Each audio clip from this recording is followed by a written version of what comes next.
อยู่ว่าปัจจุบันนี้ยังเฮียนอยู่เนาะแต่ว่ามื้อนี้บ่ได้อันนี้นัดกับเอื้อยเนาะ โดยก็คือทั้งน้องนี่กะว่าสิเรียนจบฮอดม.7 ขึ้นบ่บอกฮอดไสซะเนาะมหาม .5 โดยโอเคเนาะทุกคน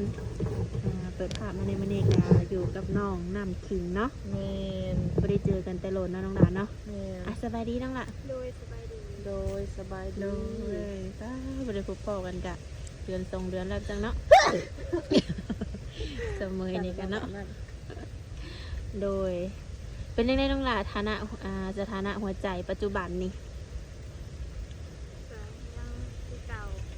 ยังคือเก่า ยังคือเก่านี่แบบได้ยังล่ะมีคนคุยหรือว่าบ่มี คุยอยู่แต่ยังบ่ได้อะไรกัน อืมเว้าคอยสำนักพี่น้องเว้าดังๆได้บ่น้องล่ะแฟน FC เพิ่นบ่ได้ยินก็คือปัจจุบันนี้น้องนี่มีคนคุยเนาะ แม่ แต่ว่ายังบ่ได้เป็นแฟนกันบ่ ยังลงกันไปก่อน อืมลมกันไปก่อนน้องลมจะคนปัจจุบัน ต่อ 2 คนบอก แต่ว่าบางคนมันก็นอกบ่ได้รับแต่ แบบว่าลม2 คนนี่อายุเพิ่นซ้ำกันบอกยังไงล่ะต่างกัน แม่ ในใจน้องไปทางไหนสนองละลายกว่ากัน ยังบ่รู้ ยังบ่ฮู้ซ้ำว่าไปทางไหนลายกว่าเนาะแต่ว่าทุกมื้อนี้ก็ยังลมกันปกติบ่ แม่ โดยอันนี้สำหรับที่ว่าน้องเปิดใจรอบก่อนนั้นเนาะก็คือมีคนลมอยู่2 คนเนาะคือในโอกาสมื้อนี้น้องหลานเนาะเราต่างว่าอัปเดตเลยเนาะแต่สมมติว่า FC ใหม่นี่เพิ่นเห็นน้องหละเพิ่นอยากทำความรู้จักเลยจ้ะ ใช่ ยังได้อยู่เนาะ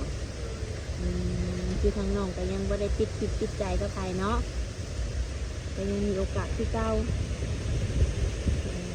โดยคนที่สิเข้ามาหาใหม่นี่น้องต้องจำกัดอายุเพิ่นบ่หลอดนี่ บอก คือเก่าบ่น้องล่ะเรื่องอายุอหย่างเพิ่นนี่นะคือเก่าเนาะ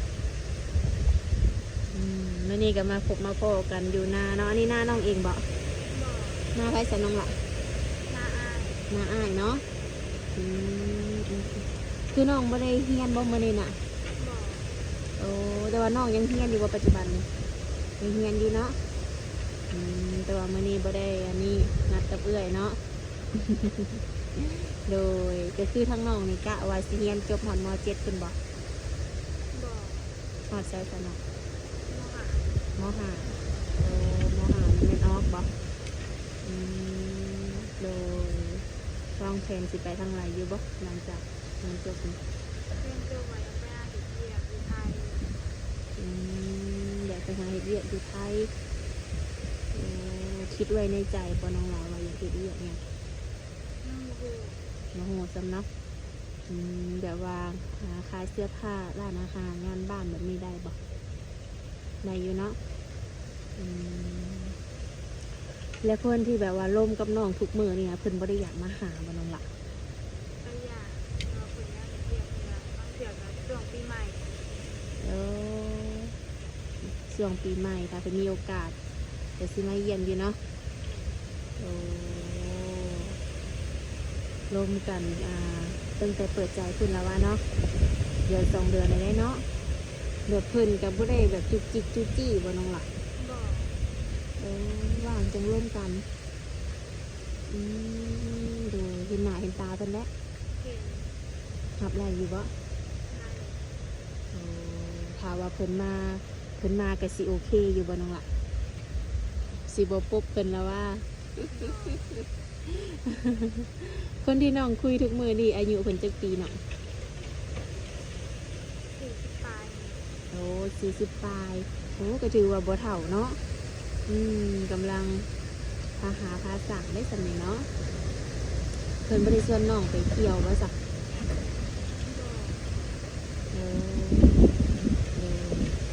คือแบบล่มกันแบบสบายๆเนาะชิวๆแบบเบิ่งเนาะแล้วผู้บ่าวที่ว่าสีขาวมานี่กะ แห้งอะดีเนาะมื้อนี้เนาะถ้าว่าผู้บ่าวสิเข้ามานี่คือแบบรูปร่างหน้าตาเพิ่นนี่น้องสิจำกัดบ่น้องล่ะ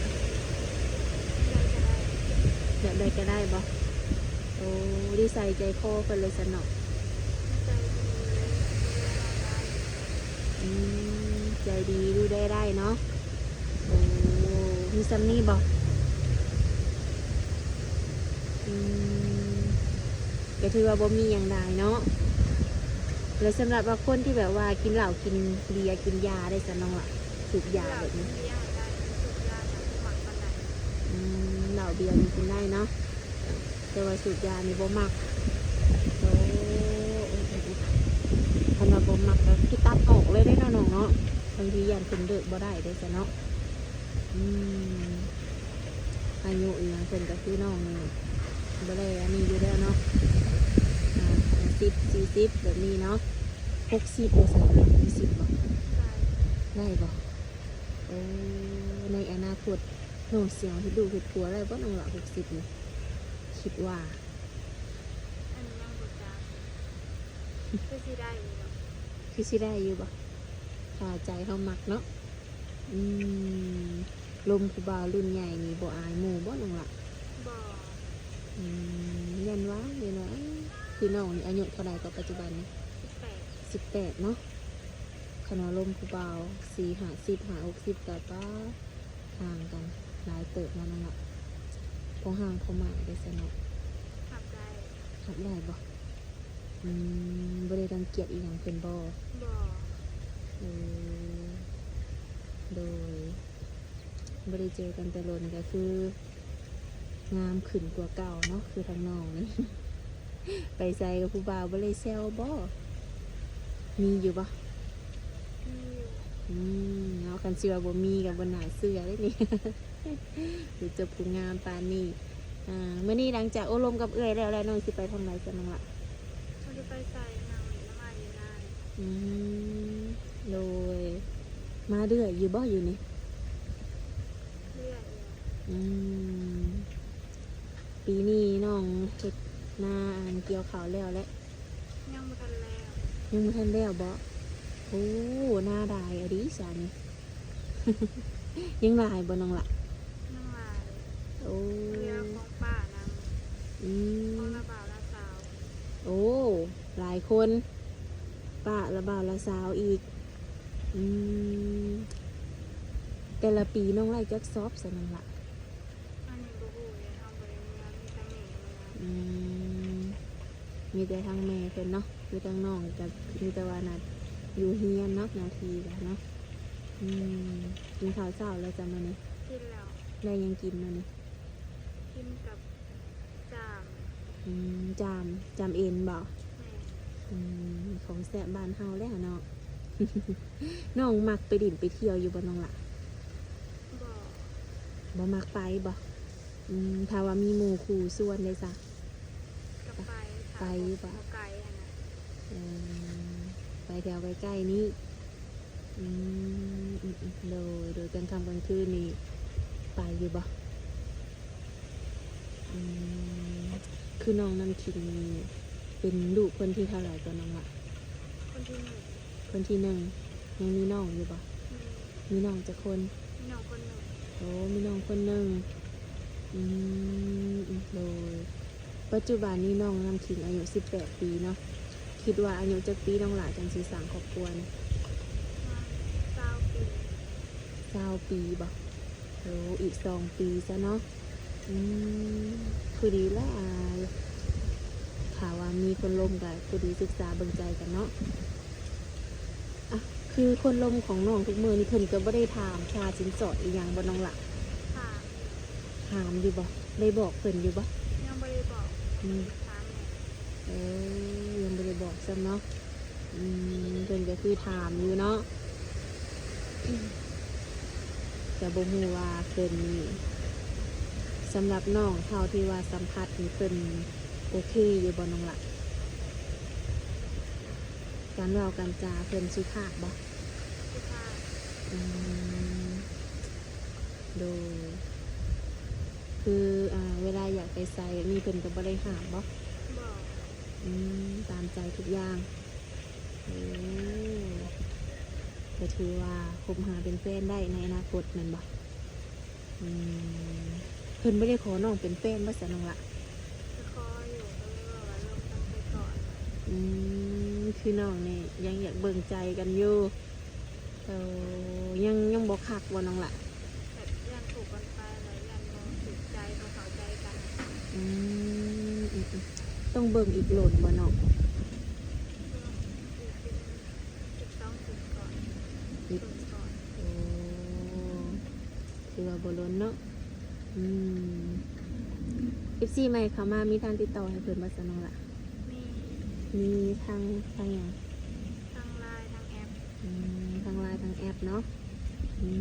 อายุหา60 40 50ได้เบิดเนาะ เรื่องหน้าตาเพิ่นก็บ่ได้จำกัด แต่ว่าบ่มักคนสูบยาเนาะโดยก็ถือว่ามื้อนี้ก็เรื่อยก็ถือว่าได้มาอัปเดตเรื่องสถานะหัวใจของน้องเนาะ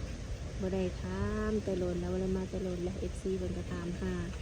บางคนเพิ่นก็ว่าน้องนี่ปิดใจไปแล้วบ่วะสรุปแล้วก็คือยังเนาะน้องเนาะมีแต่ว่าเพิ่นคุยซื่อๆทุกคนเลย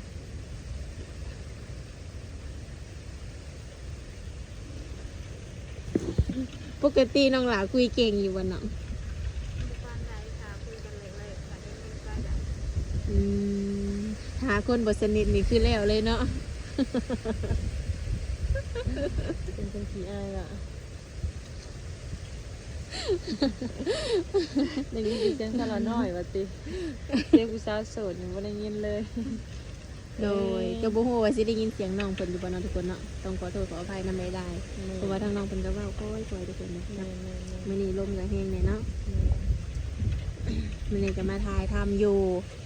ข้างๆกองเพื่องทุกคน แม่นมันลมแห้งเนาะวันนี้หาลมแห้งเลยนี่ค่ะว่าลมแห้งแต่เขาจะไปต่อมาได้แล้วปะโอ้ยเนาะ ลมแห้งอะไรน้องหลาวันนี้ ก็คือว่าทางน้องเพื่อนก็ยังมีคนคงใจแล้วบ่น้องหลาตอนนี้นะ ยังยังอยู่โอ้FC ของสาวเมยนี่คือสิยังมีสิทธิ์อยู่เนาะอ๋อแต่ว่าตอนนี้ยังมีคนคุยจักคนก่อนน้องหละ 2 คนวะคนหนึ่งมีอายุหลายส่ำใด 4 คนละ40 บาทอีกคนละ50 บาท โอ้แต่บางคนที่ว่าเขามาเบิ่งหรือว่าเบิ่งในช่องของสาวเมยก็ซาหน่อยนี่มีแต่ผู้แบบผู้ดีขนาด เพราะน้องเพิ่นเป็นคนแบบว่าบ่ค่อยว่าบ่ค่อยเก่งเด้อเนาะผู้หนึ่งครับ40ปลายโอ้แต่ว่าน้องเพิ่นนี่ทางน้องนี่มีใจให้อยู่บ่จักคนนี่ใน2 คนนี่ ความในพอมีหน่อยหนึง2 คนนี่ต้องแบ่งให้คนละหน่อยหนึงวะโอ้ แบ่งคนละ10บ่ แบ่งคนละครึ่งพี่ครึ่งหนึงนั่นครึ่งหนึงโอ้ก็แม่นอยู่น้องหลาก็มีเหตุผลน้องเพิ่นว่าถูกถ้าใช้เบิดคนหนึงมันก็คนหนึงก็สิเสียใจ โดย ต้องให้อีกคนหนึงเนาะ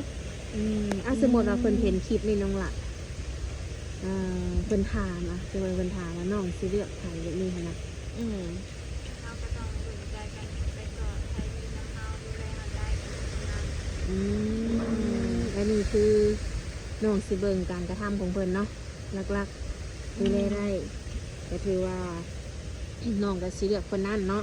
แต่ทั้ง2คนนี่นะแบบความดูแลของเพิ่นซ้ำกันบ่หรือว่ามีใครดี ซ้ำกันบ่ ๆค่ะ บ่ซ้ำโอ้ ให้สาดูแลดีกว่ากันน้องละผู้อายุเท่าไหร่ 40 บาท บ่ดังขึ้นได้บ่ต้องล่ะ อายุ40ปลายเพิ่นสีดูแลดีกว่าเนาะ เออ ดูแลเอาใจใส่ด้วยเทคแคร์แบบในการที่ว่าถาม เนาะ นี่เนาะในการที่แชทถาม